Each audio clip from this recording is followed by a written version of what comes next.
anger among European leaders right now towards the United States is unprecedented in my life. The Europeans are all in supporting Ukraine, and they're spending a lot more money on their own defense. Certainly, the Germans are, the Poles are, the frontline states are. They're also now spending all the money for Ukrainian defense. American taxpayers are no longer spending anything on Ukraine.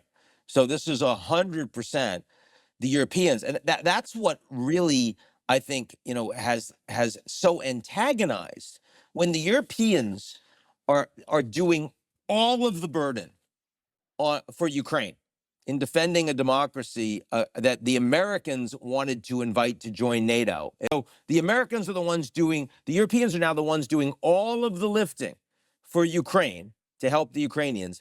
And then the Americans decide to engage in a war in Iran that is going very badly. They didn't tell the Europeans about it in advance. And then the Europeans take more economic damage from the war. And then Trump calls them cowards when they don't stand up and join him.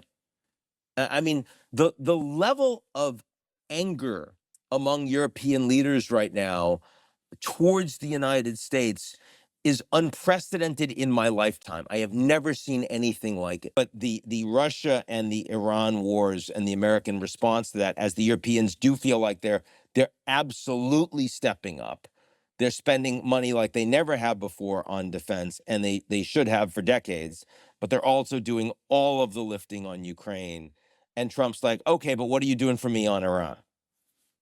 It's extraordinary.